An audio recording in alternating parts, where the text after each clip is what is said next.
who do you think this book is for? Well, they say that this is a YA book, but I don't see this as being YA, and it's only YA because of the characters being teenagers. But there is so much more to this book and these characters on an emotional level, and the amount of gore and mystery and everything that goes on in here. So this is a book for anybody who likes horror, who likes the genre, who wants a good story, who wants fast-paced action and a mystery at the same time. I don't read a ton of YA, but I definitely enjoyed it. And it didn't seem like it was too young for me to grasp or like feel connected with the characters. I think on one hand, I mean, if you're older, we've obviously been teenagers at one point. We can remember all the high school cliches. Yeah, absolutely. And so I had no problem jumping into like and seeing the point of view from these characters. And just to add on top of that, I think this book is really for fans of like even slasher films. I think I could totally see this. You actually let me know this is becoming a movie at some point. It's been optioned. They're going to make it. And I think it'll make a really cool slasher film. And so if you like just these very, I don't want to say run of the mill, because it's cool. It's kind of its own idea with clowns out in the cornfield. But you just take that, clowns in the cornfield, and you make it a slasher film and have a bunch of people die. And that's what you're going to get. If you like those kind of movies and those kind of books, you'll probably really enjoy this. I definitely agree. This had elements of slasher all over it. I truly enjoyed it. I kept thinking of this book in movie form because I did hear that this was optioned as a movie. And I really hope it comes to fruition because it would be a fantastic movie. It gives me like 80s slasher feels throughout the whole thing. Recently, they revamped Fear Street, a couple of those. So I thought this would be an excellent like movie in that kind of genre for everybody to watch. Oh, for sure. It's going to be one of those things when they make a movie like it. Do you just want to see like a pretty good slasher? And then they're like, yeah, put on Clown in the Cornfield. Just like you'd put on, Fear Street or the new Scream or anything like the Michael Myers movie. It fits right in with, I think, what it's supposed to be. Absolutely. So, I think it nailed it as far as that goes. And as far as knowing what kind of story it is. Yeah, absolutely. I agree. So I'd say we both would highly recommend it if you were into those kind of stories.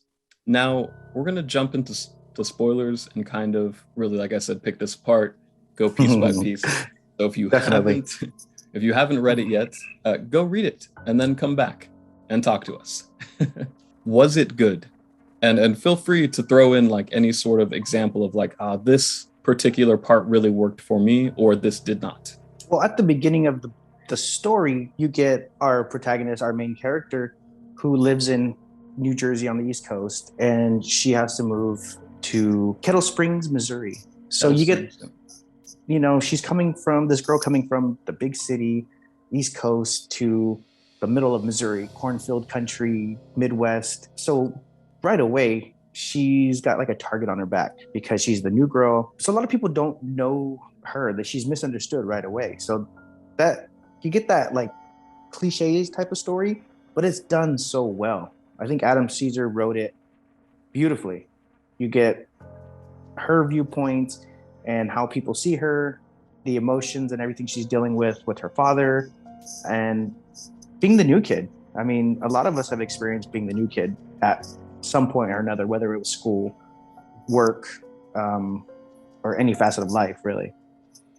Oh, for sure. Yeah, I think it was a great decision to have her be the new girl because just as she's being introduced to everybody and she's getting introduced to her new house. And so that's a great way to describe the setting. Like, here's why we have to, here's why she's wandering around the house and like, oh, what's in this room and what's in this room? Because you don't do that if you've lived there for 20 years, And exactly. Then she meets her new neighbor, she walks to school and just is pointing things out. And she goes to school and being the new kid has to learn, okay, this is so-and-so and this is so. And I think that was a great decision. Just makes probably the writing a little easier. Like, here's a good way to explain things. Yeah, especially the boy next door. He rode up on his bike and saw her walking to school. A great way to introduce a character that eventually will, play into later on in school and people that she knows and meets and stuff. And I think for me, yes, I think it was good. There's a few moments that just like really jump out. Like the moment we have Cole is like the cool kid, right? And he has his friend who's this big, tall dude. He's the muscle, right? Yeah. In their little crew. He is home alone, and you have that typical slasher scene where it's like nobody's home, and then he thinks Right. somebody's messing with him. He sees somebody like walk by the front camera, and he's like, oh, all right, who's messing with me? Okay, whatever. And then him and this grown, which I assume it was the deputy who was dressed up, and he's a big dude himself. And then these two big dudes just face off and fight each other. And they're stabbing each other, throwing furniture all over the room. And it wasn't like a typical, like, oh no, I'm gonna get killed. No, he was ready to fight him. He's like, all right, let's go. Let's just do it. And then they're going at it. And then eventually he does die, but he injures the deputy, which ultimately proves, I think, it helps slow him down and probably saves Quinn's life in some way, because he's slowed down by the injury. And then you have stuff like just the fact that all the kids were at a party, and then you have multiple people dressed as clowns that are murdering people. It's not, I totally thought it was just gonna be like one or two, and there's a lot. Like a bunch of the adults in the town are out there just chasing people down.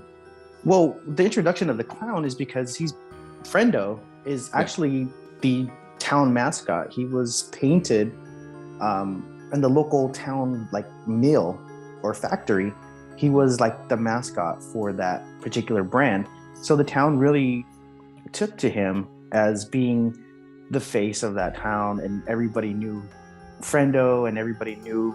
So the fact that they had like costumes of Friendo, the clown, and that people were dressing like him on a normal basis was really cool, because then that gets introduced in a villainous way later on, and then you're like, well, what's really going on, and who's really doing all this mischief and killing and whatnot. So yeah, no, that's a great point, because if you think about it, it's kind of like a nice friendly icon for the town. This is like, this represents Kettle Springs, and the people there, they're like, yeah, that's our guy, that's our mascot. And it's a friendly thing, but also it can kind of represent that factory getting shut down, and the reason why that town is slowly getting worse and worse, and people are leaving, jobs are leaving, everybody has less money. And so on one hand, yes, we're proud of this thing, but it also reminds us why we're sad. And now it's murdering everybody. And it's just like, whoa, like, no. It's kind of like a representation of the town, like you said. It's, the town is declining, and now that Friendo has become this face of good and everything, and now that the town declines, it's a face of evil and the face of what's really going on underneath. Yeah. And I guess it's only the face of evil if you're the teenagers, right? If you're an adult and you're taking part, it's the symbol of their redemption, or a symbol of their revival. We're retaking it because, of the good times. Yeah, we're bringing it back. We're going to put this clown back on top where he belongs. Exactly. And it's like, it's not the kid's fault. Like, I mean, that one kid, he did burn it down. So, okay, it is kind of directly his fault, actually. But he was the son of the owners of the mill. Yeah. And for him personally, that was, the mill itself was like a bad thing. It's where his dad spent all his time. He spent all his summers there, and everything that, in his life that went bad or went wrong was in relation to that, like the downfall of the mill closing. A lot of the stuff that he had to go through as a child was because of that. So for him, it was bad altogether. It's another good point on why it makes such an interesting symbol, because for him specifically, it's the total opposite. This is, fuck this image. I hate it. Represents his dead sister, like about how his dad just kind of shut off, kind of like Jorg's dad. It just shuts off emotionally, doesn't care about him. He's like, I'm done with this person. Right. And meanwhile, it just means so many different things to so many different people. So, and that's I haven't seen, man, if you think about like other slasher type films, like I just rewatched the original Scream the other day. Oh, nice. And just thinking about like what a mask would usually represent, it's always just it represents the killer and this bad things, right? Mhm. You know, it's not like the Michael Myers mask represents something good or the Scream mask or but in this one, to so many different people, it could be like, ah, that's our hero, you know? Exactly. Interesting. Friendo, he's a symbol of when times were good and things in this town were great and happy. Like, because Friendo is described as being the happy clown with smile and whatnot. Was it scary?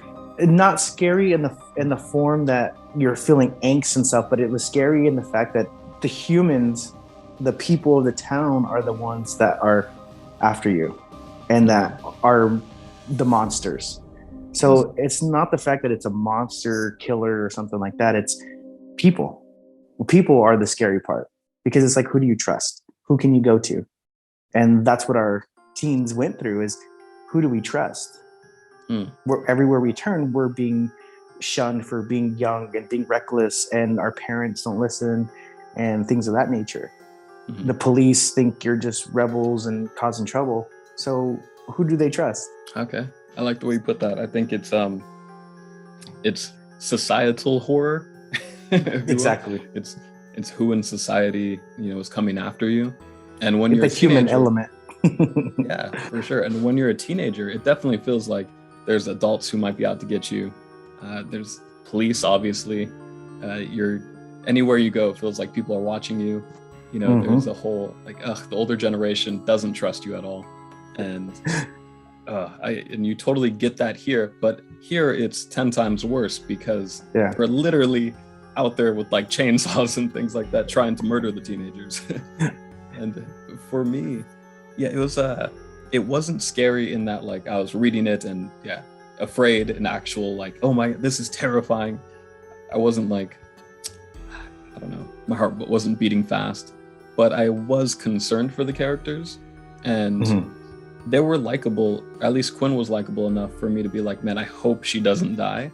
And I think probably the scariest part was after the cornfield, when she goes into that abandoned house. I think it was Russ's house. Right? Exactly, yeah. And his family wasn't there, and she's walking around and it's like empty, and she has to be super quiet, and like that was the most tension I think in the story. And she's creeping around, and that one it was one of the teenagers that had sided basically with the adults, and she's a teenage girl, and she's actually dressed up as a clown coming to kill her, and then they end up fighting in the bathroom. But first, Quinn is hiding everywhere. And it's because she's jealous of Quinn too, because her dude or somebody she thought was talking to Quinn and being friendly. And you get that little bit of rivalry mixed in there too.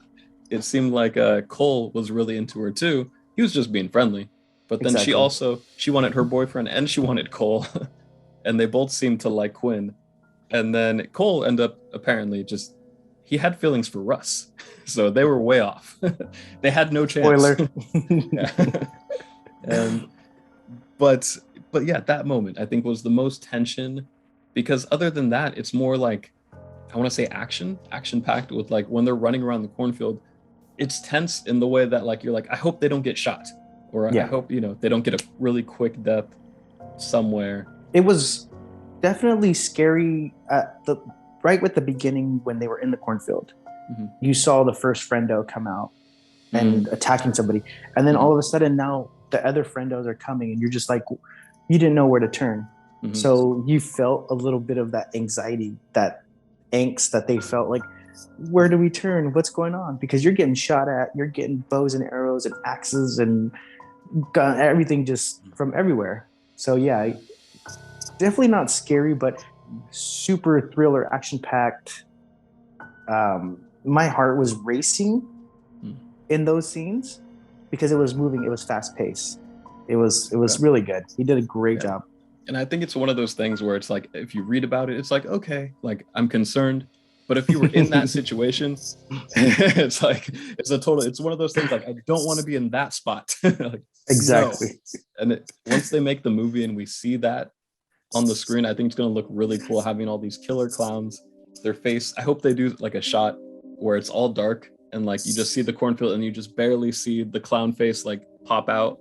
And then they start running with like a sickle or with the gun, because some of them were just shooting, or the arrow, the bow gun. Yeah, I just figured like cars parked around in a circle, the bonfire in the middle, people walking through, the cornfield to get there to the party, and then these clowns just kind of like the Homer Simpson meme, where he comes out of the bushes or goes into the back. So I will say, it seems like some horror movies have a really cool idea and they don't execute it, like The Nun.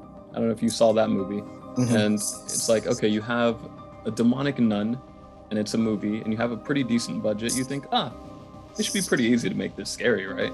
And then you see it and it was pretty boring. I was a little disappointed. But this, it's like it says Clown in a Cornfield. And what do you get? You get Clown in a Cornfield, and it works. And they executed, I think, what they set out to do really well. Absolutely. And don't people think that, this is for Adam Cesare, this is their first introduction to Adam Cesare, but mind you, he has written adult horror for the longest time, for several years, and he has several titles under his belt. So this is a culmination of years of work for him, and he put this in this book. So a lot of his other work is really crazy, intense. It borderlines extreme horror in a sense. Oh, really? Yeah. So some of his other work is very adult friendly.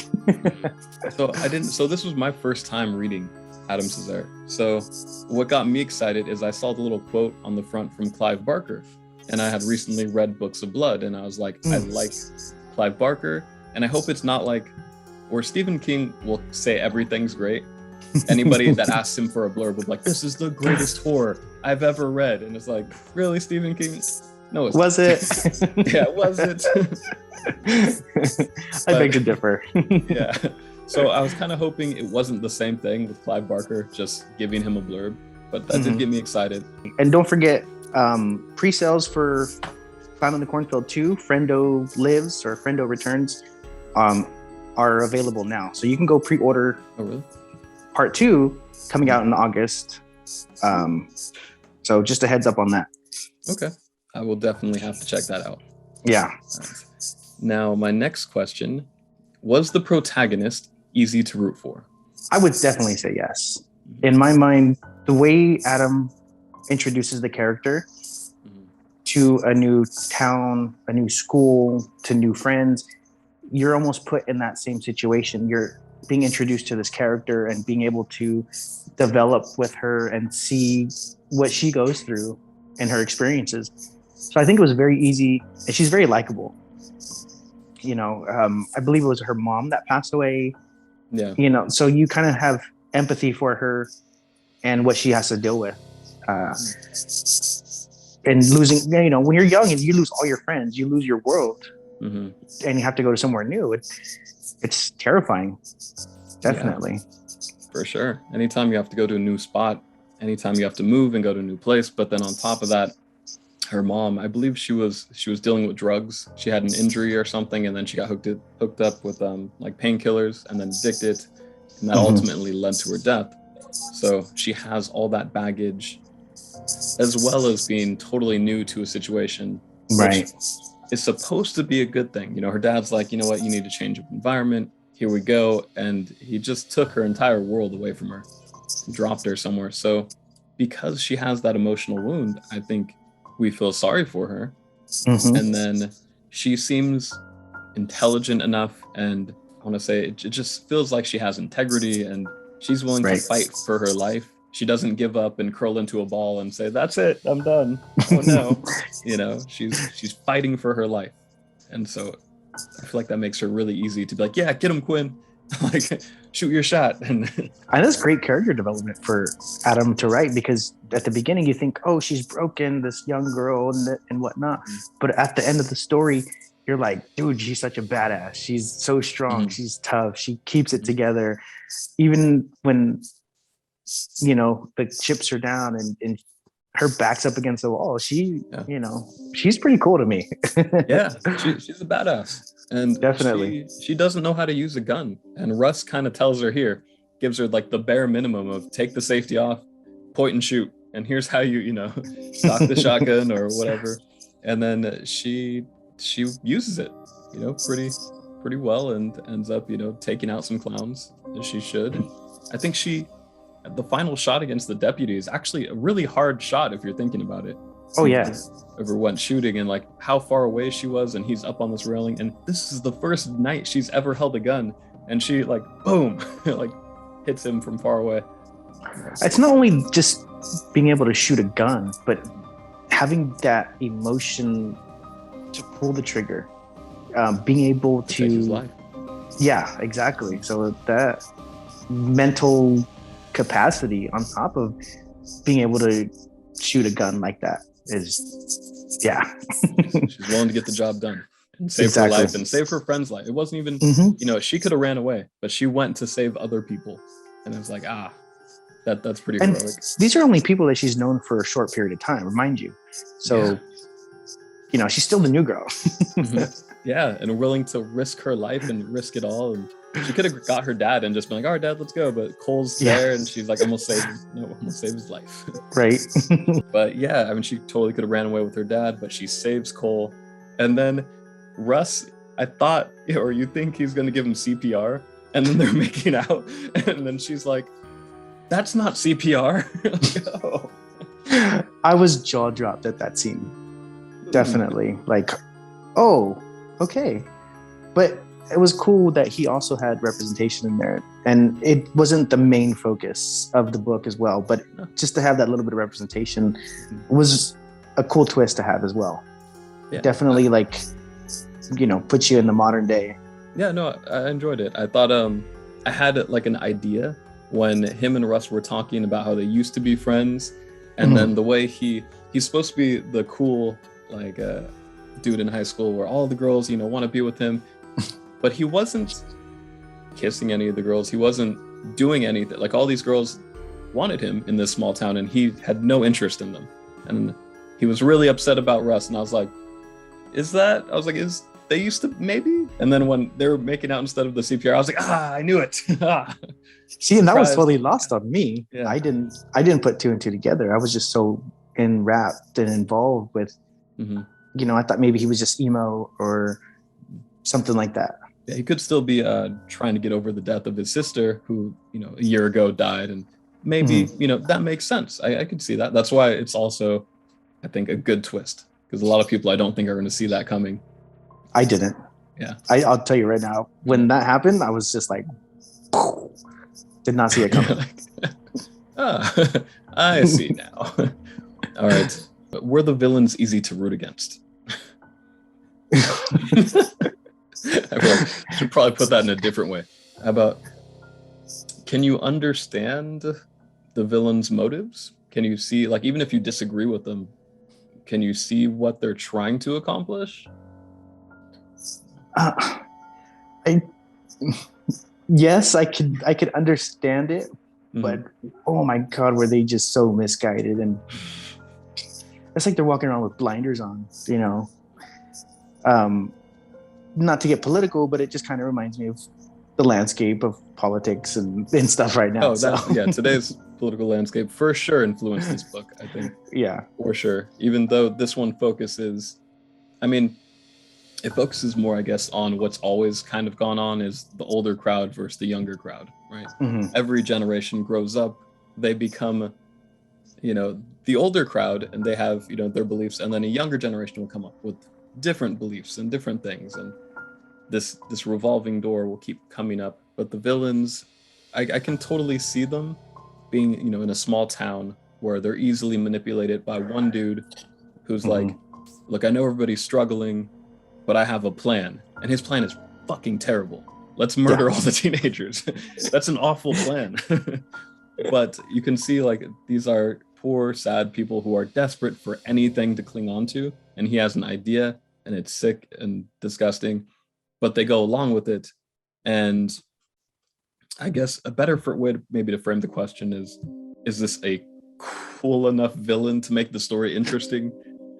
Just for the sake of having an exciting story, and having these older people, I think, dressed up as clowns and chasing down the teenagers, I think works on a lot of different levels. Yeah. I I think not only was it a great idea to have multiple um, villains Hmm. and multiple killers and stuff, but the fact that they were the townspeople, the people that the kids trusted the most. Yeah. And that's what I was talking about, the human element, is because Hmm. these are the people that the kids are supposed to trust: the policeman, the teacher. Who's to say that their local priest wasn't involved, or you Hmm. know your best friend's mom and dad.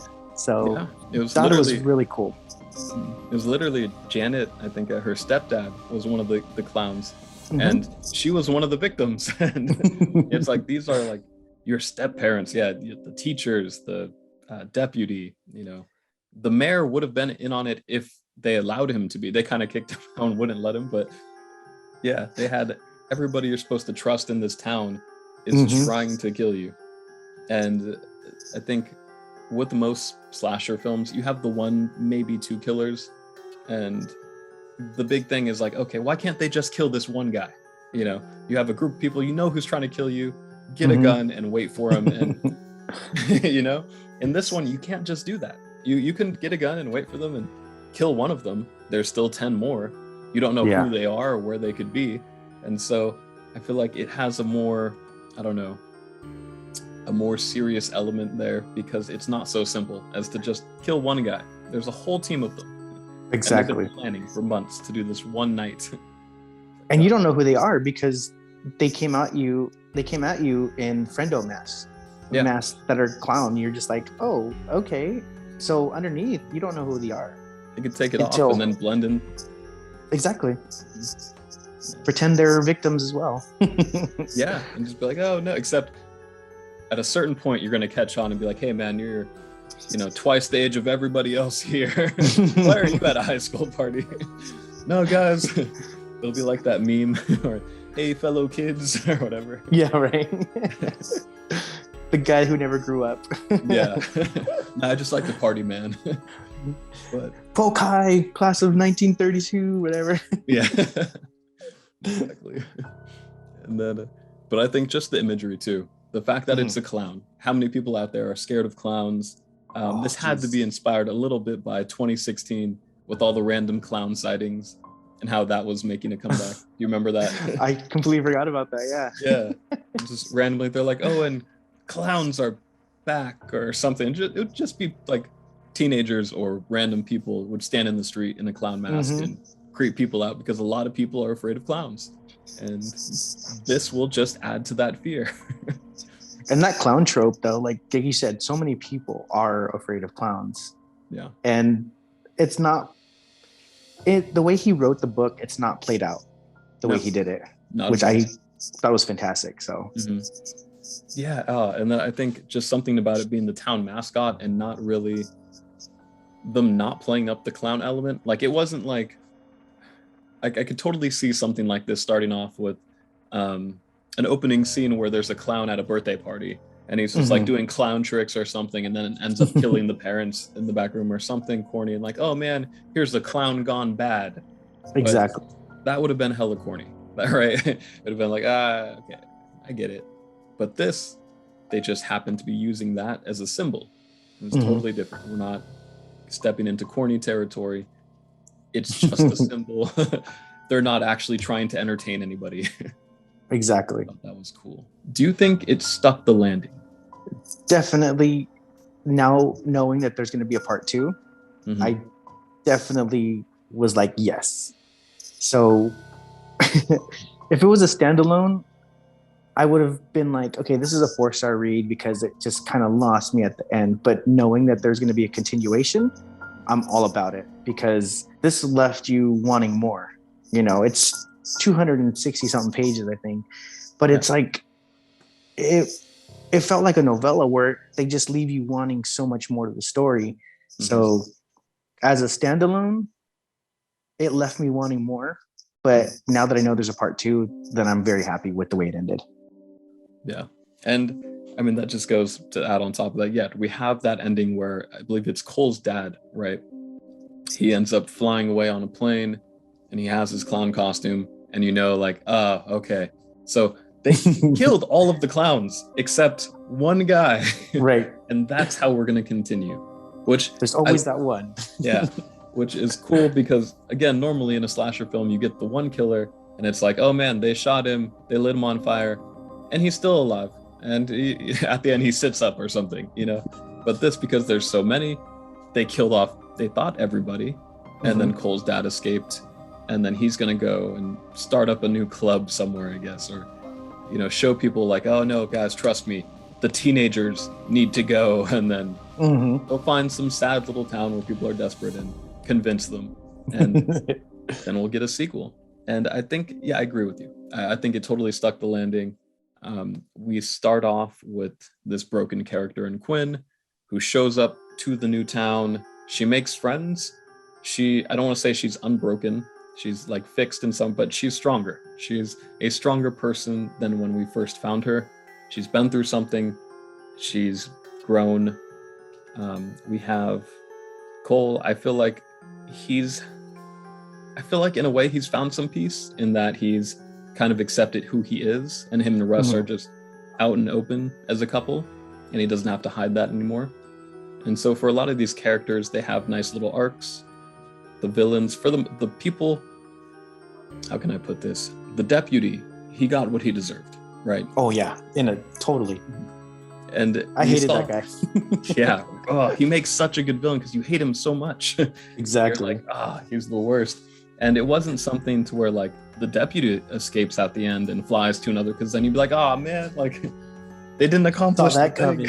Yeah, exactly. You know? And so they killed the guy who was the most frustrating, the real the main villain. Cole's dad wasn't the main clown. He was just somebody who supported the movement and then escapes. They got rid of the main villain. And so that feels satisfying. And so by the end of it, yeah, I agree. This was a very quick read and it was satisfying, but you definitely want more. So I'm glad to hear that you told me that there's a second one coming out, because I will definitely be reading that. And I just remembered that opening chapter when they're at the quarry and they're jumping off the cliff and stuff, like, holy cow, that scene was just like, holy shit, you didn't expect it. And I don't want to give it away, because I want everybody to read that first chapter with the same like, oh, he just did that. Oh, for sure. Yeah. I was reading that first chapter thinking like, okay, we got typical teenagers partying. They're really trying to push the social media thing. That at some point they got away from that, which I kind of appreciated, because at first it was like, okay, it has a lot to do with social media. And then, which, I mean, teenagers today, that makes sense. And then, you know, stuff happens and you're like, oh, wow, that took a dark turn. And then that kind of set the tone where you're like, okay, I trust the author now to tell me a story. I will happily read the rest of this because it's going somewhere. And it did. He definitely did that on purpose. He just sucked you right into this world. And then after that, you're like, okay, I have to finish. Yeah. Well, okay, I got to find out how this works out. Absolutely. And he did it without even showing the villain at first. You know, a lot of stories will be like, okay, here's why the villain's bad. Now we're throwing some innocent person in their vicinity. Watch what happens. No, it was just like, here's some kids having a good time, and then something terrible happens. What was your favorite moment of the story? Man, you know, there was parts like that opening scene was just so memorable because it just ripped your heart out at the same time. And it was so intense. And then when they're going through and they're stuck in the barn, they're trapped in the barn and they had nowhere to go. And then they found that little escape hatch underneath. What is it, the grinder or the mill type of thing? Yeah, it was like they're crawling underneath mills, some machinery or little something. Tunnel. Yeah, exactly. So that part was really stood out to me. It was really intense. It kind of gave me some angst a little bit, and I was like, oh my god, what's gonna happen? And then of course the whole scene with Cole and Ross, and I was just like jaw dropped for a minute. I was like, whoa, didn't see that. So I mean, there was a lot of little parts in between that just kind of set the tone for this book, that I still remembered after reading it 4 months ago. Yeah. And I think just even that part right before they crawl into the tunnel, Like when they're sitting around in the mill and there's people on the outside trying to break in, and they had shot one of them, and then they're sitting there, dude, and she's holding the gun. Quinn is holding the gun, and then the other girl who was actually working against them was like, "Okay, give it to me," and then Cole's like, "Don't," or Russ was like, "Don't do it. No, don't do it. Don't trust those two. No." And I was like, "Yeah, don't trust those people." No, I don't know what they're up to. For some, I was like, it seems like it's adults versus teenagers, but they have their own thing going. Don't trust them, and you just feel that tension of like, these people are also bad, and they're locked in there with them, but you don't really know what they're up to yet. And then you have the adults trying to break in, and then poor Janet, she was like this popular girl, and then she's bleeding out in the cornfield, and she's holding a gun, and he's like, "Don't worry, I didn't put any bullets in it," and just he's just holding it like, yeah, and she's slowly dying. That reminds me of that scene in Tremors where the guy hands the kid a gun, like, "Okay, get your ass moving, here's a gun." And then the kid goes to shoot the gun at the graboids, and he's like, "You asshole, like, it's not even loaded." He's like, "Yeah, but I got you to move, right?" Big brain moves right there. Absolutely. Man, I haven't seen Tremors in so long. It's one of my favorite movies. That was a great movie. I watched it so much as a kid. Likewise, yeah. Just trying to think if there's any other cool moments. I mean, you have the dad. I was less interested, I think, in the dad's story.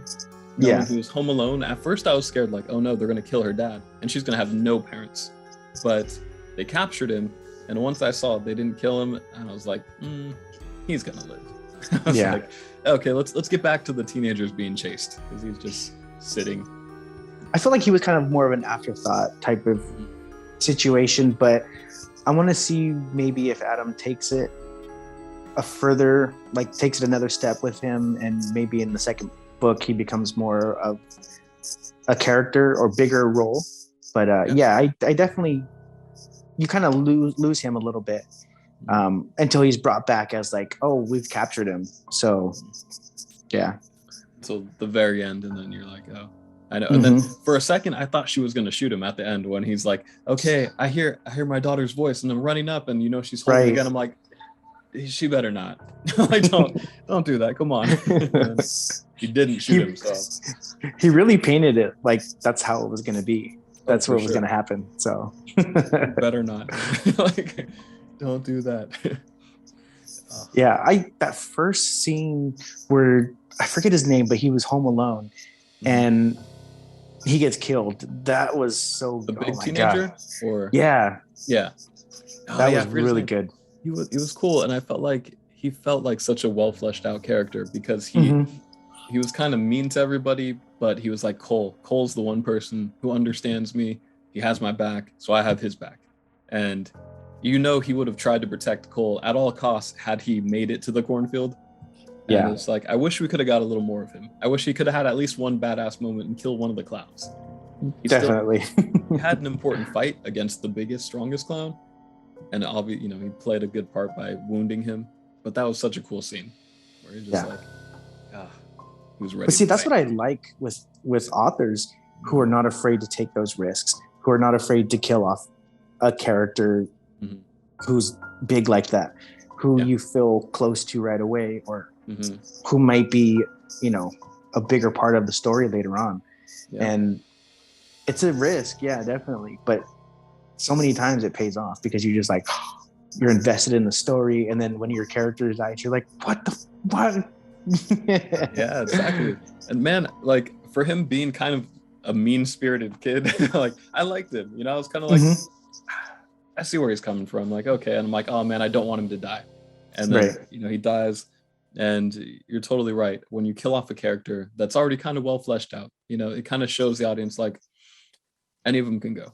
Cole could have totally been killed. Like, I had no doubt that at some point Cole or Russ or any of them, I think Quinn as the main character, and I felt like she's probably safe unless they take that route where they're going to kill off the main protagonist somehow. But everybody else, I was like, they could all die. I can confidently say, like, oh, she might be the only person left standing. Right. Because of an early death like that. I thought that was a good move. For sure. I really admire an author who does that, because like you said, it's such a risk to kill off a character like that. So when he did that, I was just like, yes, this is gonna be great. Ooh, okay, he doesn't care. He's just gonna do Yeah. it. Nice. I assumed if you've stayed this long, you've read the book and you've talked spoilers with us. If for some reason you still watched and you haven't read the book, go read the book so you can read the second book when we read it, when it comes out. And definitely go check out Jesus' channel. Again, links will be down below. And until next time, we'll see you guys later. Have a good one.